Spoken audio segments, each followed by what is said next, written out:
Alex Woniecki. This is another episode of your Toronto Condos. And in this video, I want to talk about the different segments that exist in Toronto's condo market, because you've probably heard the headlines that Toronto's condo market is tanking.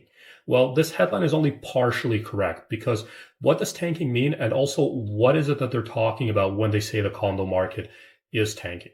And that's the purpose of this video. If you're a condo buyer, you're looking to get into the market this spring, there's a lot of really good opportunities for you out there. But these opportunities are not across the board. And there might be opportunities in some segments of the condo market, but I recommend my clients to avoid areas like that. So that's what I'm going to talk about in this video. So first of all, let's divide the condo market into three areas. Okay, so first of all, let's talk about assignments. So assignments is essentially somebody bought a condo in pre-construction. They're looking to assign their contract because in most cases, they're not able to close. Now, assignments was actually an area where buyers made a lot of money in the last 10 years in Toronto condos. And that is like they buy in pre-construction, the condo would appreciate, they would never actually have to close on it. And then they would just like sell that contract before closing, making a quick buck. I've heard some horror stories. I've heard about somebody that actually bought a floor, an entire floor on a building. So like we're talking about 8 to 10 units, and now they can't close on them. What a nightmare that is. So I think that this is probably one of the areas where there's the best opportunities for buyers. But a lot of the condos that are hitting the market for assignments right now are what is referred to in our industry as dog crate condos, meaning that they're not like really livable for a family. A lot of them are in the 400 square foot range. They may not have ideal layouts. It's very challenging for like even two people to live in that condo. A lot of them don't come with parking. They're very investor centered and investor oriented. So be careful with this, but assignments are not tracked on the MLS. So we don't really have like a sales history. I know that people in some cases are walking away from their entire deposit. Some are walking away from as much as 30% of the purchase price.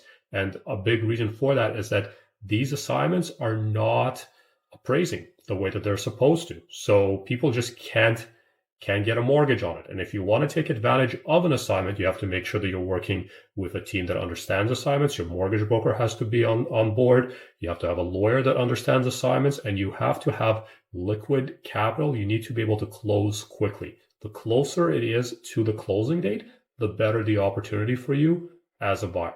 Now, let's shift over from assignments into the resale section of the condo market. So resale is essentially, I'm talking about, a seller is selling their unit to a buyer. It's not in pre-construction. It's like, it's already kind of like a used condo. Let's call it that.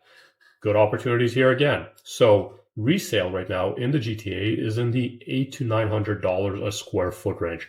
Really good opportunities here, especially if you're looking like for a one bedroom or a 1+ den. A lot of times you can get a pretty good deal. And I recommend to my clients that they should always be looking at least for a 1+ den because it's more versatile.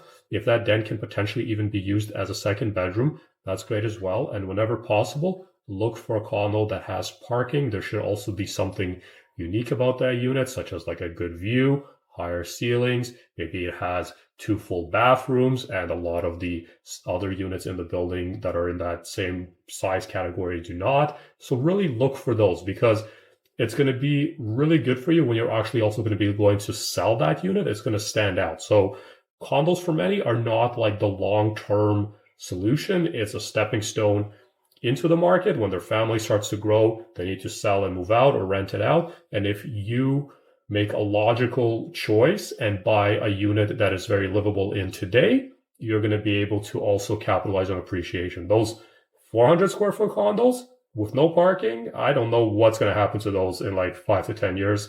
I mean, I don't know where the price point for those will be, but the 1+ dens with parking, the 2 bedrooms, these are going to go well. And then there's also like larger condos as well. A lot of them are in older buildings. I'm talking about over 1,000 square foot for a 2 bedroom, 2 bath with parking. A lot of times condo fees are less than $1 a square foot and include all utilities. There are some really good older buildings out there, especially like I like the ones in North York around the Yonge and Finch and Yonge and Shepherd, buildings like 18 Somerset Way, buildings like 60 Byng.